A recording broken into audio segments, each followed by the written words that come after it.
निकाला और एमएस बनाता तू। नहीं बहू, मेरे बहन को बदनाम करता तू। बहू मैंने कुछ नहीं किया, मैंने कुछ नहीं किया बहू, मैंने कुछ किया नहीं। छोड़ूंगा नहीं मैं तुझे, जान से मार दूंगा मैं। मैंने विजय को धमकाया था पर मैंने उसका मर्डर नहीं किया था। जिस रात तुम गायब हुए थे उसी रात विजय और सविता का भी मर्डर हुआ था। तुमने किया है ना ये सब? और ये वैशाली कहाँ है? वैशाली कौन सा? वही वैशाली जिसने तेरा साथ दिया विजय और सविता को मारने का। मैं सविता और वैशाली को नहीं जानता। ये ऐसा नहीं मानेगा, तुझे थाने लेके चलो, अच्छी तरह खातिरदारी करो उसकी। चल चल सर बहुत धोया विक्रम को, कुछ बोलने को तैयार ही नहीं है। सिर्फ इतना कह रहा है कि विजय और सविता को नहीं मारा उसने। तो मुझे तो लगता है सही बोल रहा हूँ।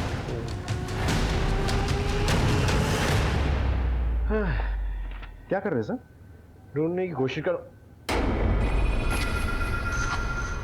मैं तुमसे प्यार करता हूं। अगर तुम भी मुझसे प्यार करती हो तो मुझे इस नंबर पे कॉल करना। तुम्हारा और सिर्फ तुम्हारा संदीप। एक नंबर लिखा हुआ है, इस संदीप को जरा फोन तो करो।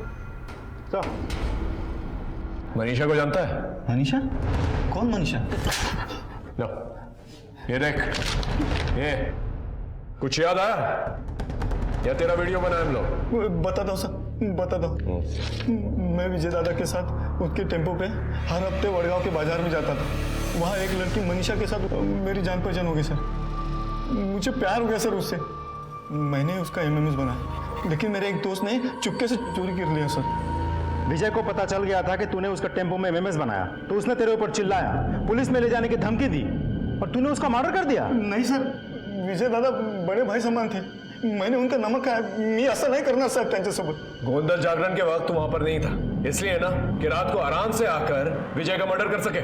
नहीं सर, मैं दिन भर अपने घर की शादी के जैसे काम करता रहा और मैं थक गया तो मैं अपने घर सोने के चला गया था सर। आप चाहे तो किसी को भी पूछ सकते सर। मैंने विजय दादा को नहीं मारा सर, मैंने दोनों का मर्डर नहीं किया sir. Excuse me sir. Hello sir, यहाँ तालाब पर एक लड़की खुदकुशी करने की कोशिश कर रही थी, हमने उसे बचा लिया है। थाने लेकर आओ। सर एक लड़की सुसाइड करने वाली थी लेकिन किसी ने उसे रोक लिया। मैंने दोनों को थाने बुलाया। वैशाली तुम? हो सर। तुमने खुदकुशी करने की कोशिश क्यों की? साहब विजय ही नहीं रहा था, अब मैं जी के क्या करूंगी? विजय और सविता को तुमने मारा? मैंने कोई खून नहीं किया है साहब। लेकिन उनके दूध में नींद की गोलियां तुमने ही डाली थी ना? हो सर, मैं विजय से प्यार करने लगी थी। मुझे लगा वो मुझसे शादी करेगा, लेकिन उसने सविता के साथ शादी की। मुझसे सहा नहीं गया कि विजय सविता के साथ सुहागरात मनाए, इसलिए मैंने उनके दूध में नींद की गोलियां मिलाई। पण खरंच सांगते सर, मैंने विजय और सविता को नहीं मारा है सर। काशीबाई की नींद की गोलियां ही मिलाई थी या फिर कुछ और? नहीं सर, मैंने वही मिलाया था। देखो, विजय और सविता की बॉडी में दो किस्म की नींद की गोलियां पाई गई है। एक काशीबाई की नींद की गोली और दूसरी किस्म की। वो दूसरी वाली तुमने मिलाई थी? नहीं सर, मैंने कोई नहीं मिलाया है। तुमने नहीं मिलाई तो तुम्हारे साथी ने मिलाई, जो ग्रिल खोलकर घर के अंदर आया था। कौन था वो? बोलो। मेरे साथ कोई नहीं था सर।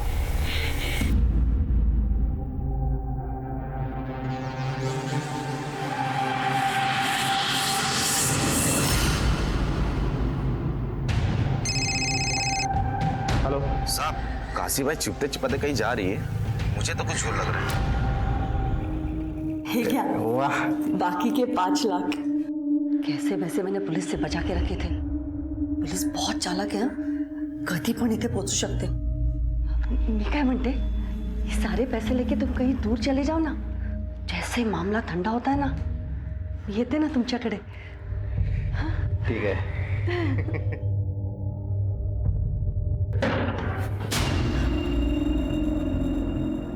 साहेब क्या ये? पूरा घर छान मारो, देखो क्या मिलता है। मला खरं माहित नाही साहेब।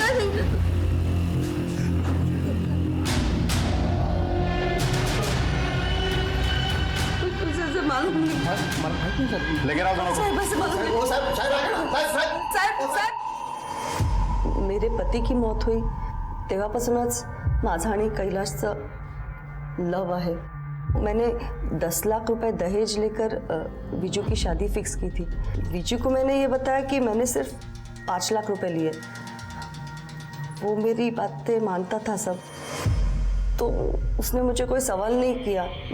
मैंने वो बाकी के 5 लाख कैलाश को दे दिए थे।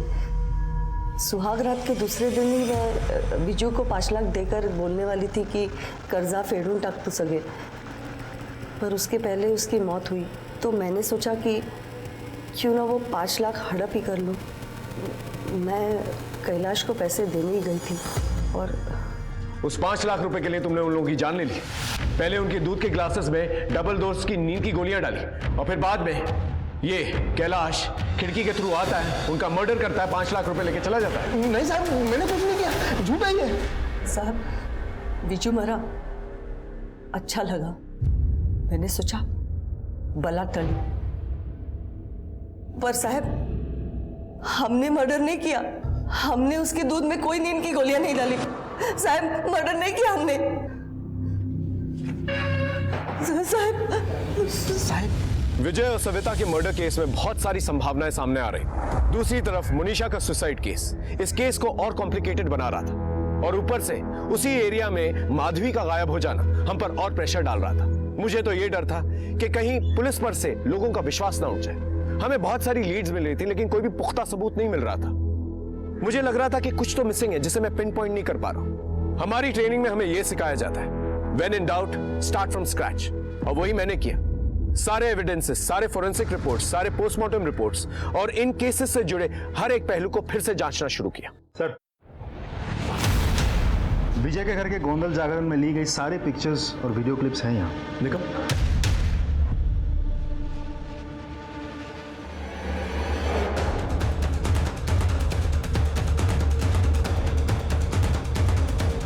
इसे जमा करवा देना, ठीक है? मोरे मेरे साथ। हाँ, अरे तुम तो माधवी हो ना? आओ बैठ बैठ, आराम से आराम से। ये लो, पानी पी, आराम से आराम से। किसने की तुम्हारी हालत? एक आदमी मुझे उठा के ले गया था, उसने बहुत गलत किया मेरे साथ। कौन था वो? पता नहीं, मुझे सविता सविता कह रहा था। तुम उस आदमी को पहचान सकती हो? उसका स्केच बनवा सकती हो?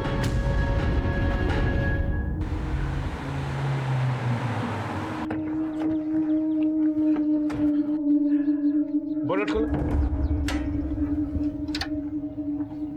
क्या हो गया सर? वो मामा है ना, उसको बुला के लेके। सर क्या हुआ सर? अरे कुछ नहीं, हम लोग यहाँ से गुजर रहे थे तो गाड़ी में लगा कुछ खराबी है, तो तुम्हारा तो गैराज है ना, आप ठीक थोड़ा कर दे। हाँ सब मेरे होते आपकी गाड़ी खराब हो, चुटकी भर में ठीक कर देता हूँ।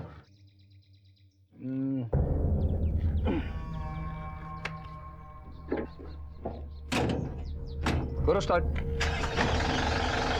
लो साहब, शुरू हो गई। तुमने चुटकी में गाड़ी ठीक कर दी है? कमाल है।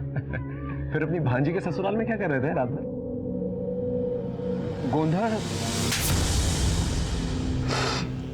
सभी तो मेरी भांजी थी साहब, दिखने को तो अच्छी नहीं थी ना, तो दादी उसको रोज ताने मारते रहती थी।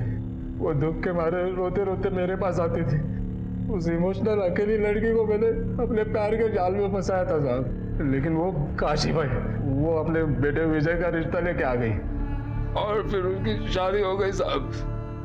मैं वो रुखवत रखने के बहाने वो विजय के कमरे में गया था, सब स्टडी कर लिया, देखा वो खिड़की की जाली से मैं अंदर आ सकता हूँ। फिर हम लोगों ने प्लान बनाया साहब, गाड़ी से वो स्क्रू ड्राइवर लेके आया, सविता को दिया और वो नींद की दवाइयाँ, वो कहा कि रात में वो ग्रिल खोल देना। बाहर गोंधला चल रहा था ना साहब, मैं पेट खराब होने का बहाना करके बार बार पीछे जाता था।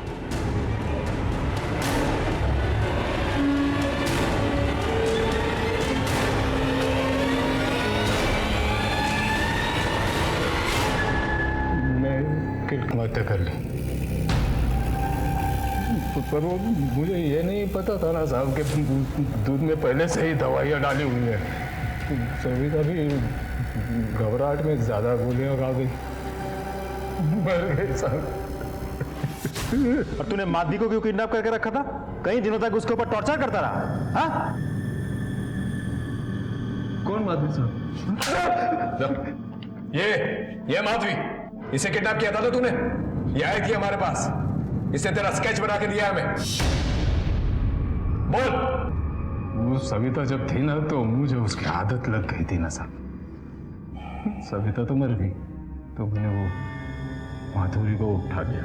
उसको वो हमारा गैरेज है ना, वो गैरेज के पीछे एक कमरा है बंद पड़ा हुआ बंगाल, उसमें रखा था साहब। रोज जाता था उसके पास। सविता, मेरी सविता। तेरी किस्मत में ना सिर्फ सलाखें लिखी, लेकिन अफसोस तू उन सलाखों की ठंडक अपनी उंगलियों पे महसूस नहीं कर पाएगा। हर गुनाह होने से पहले दस्तक जरूर देता है। विजय के घर वालों ने इस बात पर बिल्कुल भी ध्यान नहीं दिया कि सुनील मामा इतने अच्छे मैकेनिक होने के बावजूद अपनी खुद की गाड़ी क्यों नहीं ठीक कर पाए। अपनी भांजी के ससुराल में वो रात भर क्या कर रहे थे, और गोंदल जागरण के वक्त बार बार उठ के वो पीछे क्यों जा रहे थे। सुनील मामा और सविता ने मिलकर इस साजिश को अंजाम दिया, और घर वाले शादी की मस्ती में मस्त रहे। मनीषा के बड़े भाई विक्रम को तो सबसे बड़ी दस्तक मिली थी एमएमएस के रूप में, लेकिन कानून की मदद लेने के बजाय उसने कानून खुद अपने हाथ में ले लिया, और नतीजा मनीषा की आत्महत्या। विजय के साथ भी यही हुआ। उसने वैशाली के आकर्षण और लगाव को नजरअंदाज किया। अगर उसे पहले ही भांप लिया होता कि वैशाली उसे प्यार करने लगी है, तो शायद वो और सविता उन नीम की गोलियों के शिकार न बनते। सविता ने तो हद ही कर दी। उसने ये कभी समझा ही नहीं कि हर एक नाजायज रिश्ता कोई ना कोई खतरनाक अपराध की दस्तक होता है। अपने मामा के प्यार में इतनी अंधी हो गई कि पहले एक जुर्म किया और फिर बाद में खुद ही एक साजिश का शिकार बनी।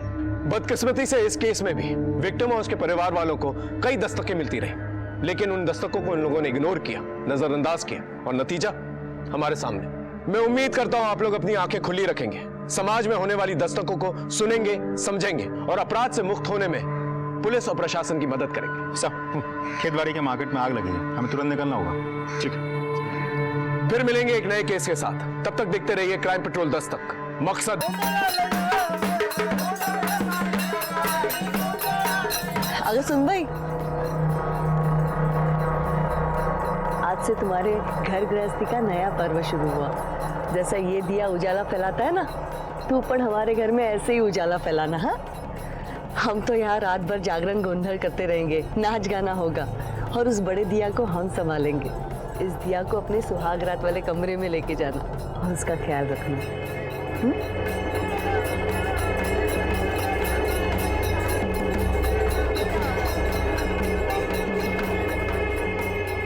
अरे थाम्बा थाम्बा, ये लो तेल, और दिए में पूरी रात भर डालते रहना। ओह, तेल? हाँ ठीक है सर। रुको, अंदर जाने की बड़ी जल्दी है, नेक दिए बिना नहीं जाने दूंगी। मैं भूल गया एक्चुअली। कल दे दूं? कल जाओ। ठीक है। ही दादाकडून तुला भेट। अरे वाह, भारीच। लेकिन हर फसल में ऐसी लेती रहूंगी। हो नक्की। आता जाऊ?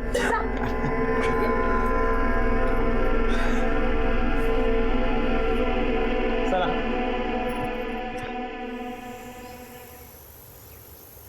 विजय भाऊजी, सविता वहिनी, विजय भाऊजी। काय ग विजय, अगं सविता। हाँ मामा, मैकेनिक ने गाडी ठीक कर दी। झाली? हो. बरं झालं. बरं सचिन, निघतो. Ram Ram. The number you are trying to call is currently switched off. Please try again later. Sachin, लवकर आतमध्ये, वो विजय दरवाजा नहीं खोल रहा है। दादा, दादा.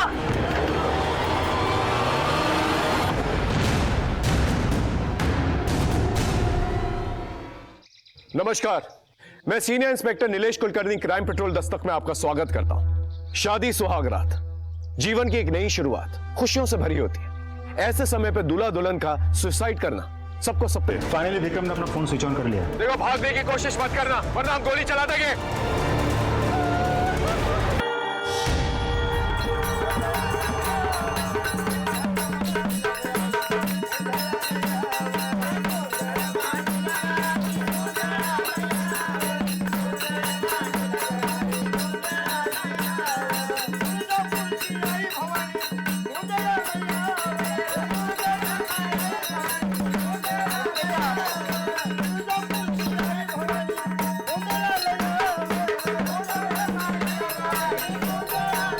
अगं सुन भाई, आज आज से तुम्हारे घर गृहस्थी का नया पर्व शुरू हुआ। जैसा ये दिया उजाला फैलाता है ना, तू पण हमारे घर में ऐसे ही उजाला फैलाना। हाँ, हम तो यहाँ रात भर जागरण गोंधल करते रहेंगे, नाच गाना होगा और उस बड़े दिया को हम संभालेंगे। इस दिया को अपने सुहाग रात वाले कमरे में लेके जाना और उसका ख्याल रखना।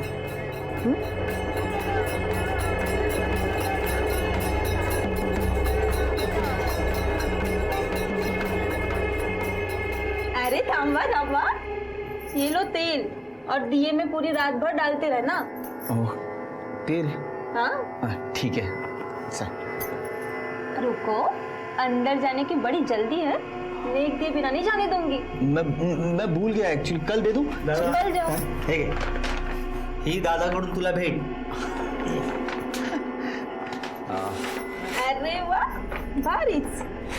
लेकिन हर फसल में ऐसी लेती रहूंगी। हो नक्की। आता जाऊ?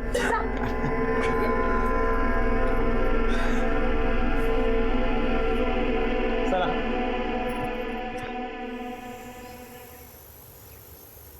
विजय भाऊजी, सविता वहिनी, विजय भाऊजी। काय ग विजय, अगं सविता। हाँ मामा, ठीक. मॅकॅनिकने गाडी ठीक कर दे. झाली. हो. बरं झालं. बरं सचिन, निघ तू. Ram Ram. The number you are trying to call is currently switched off. Please try again later. Sachin, लवकर आतमध्ये, वो विजय दरवाजा नहीं खोल रहा है। दादा, दादा.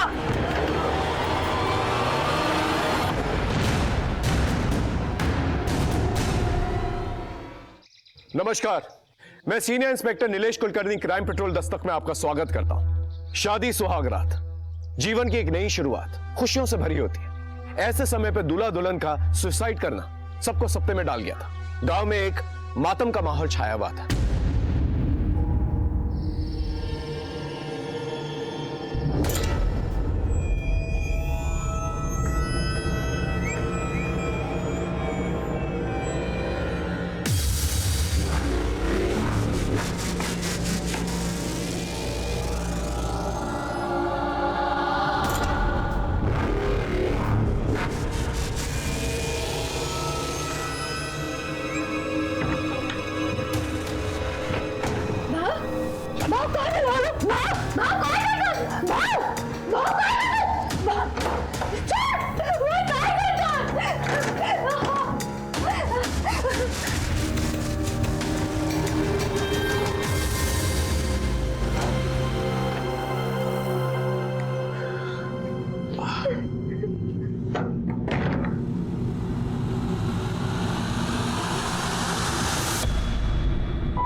मनीषा, खाना खा लो ना।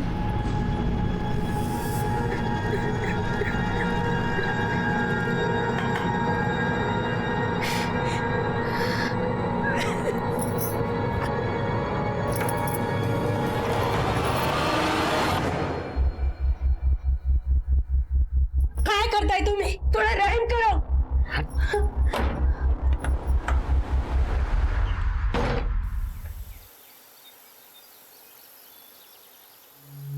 आई ग, चल निघतोय. अरे अरे अरे, थांब रे बिजू, बाजारात जातोयस ना, ये सामान लेके ये ना घर के लिए. सामान? घरासाठीच आहे. हाँ लाता हूँ. विजू दादा. हाँ बोल रहे. अरे हा फोन चालत नाही, बघ ना जरा. फिर से. सच्ची बोल ना, नया फोन चाहिए तुझे.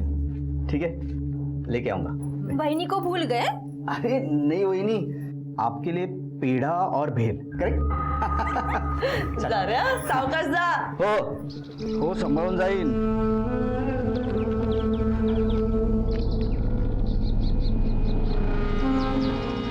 वैशाली, तुम्हें क्या चाहिए? अरे शर्माओ मत, बताओ क्या चाहिए? चूड़िया। चूड़िया? लाल कलर की. मुझे मालूम है तुम्हें बहुत अच्छा लगता है लाल कलर. मैं लेके आऊंगा. ठीक है. आणतो मी सनी हा घंटाही बंद व्हायची हा चल चला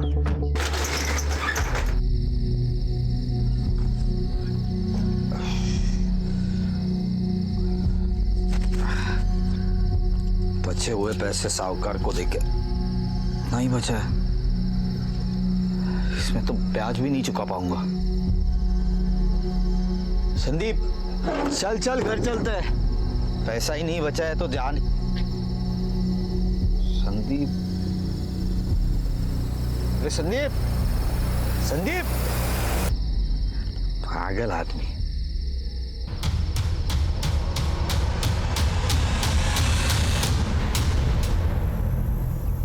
मनीषा, मनीषा, मनीषा,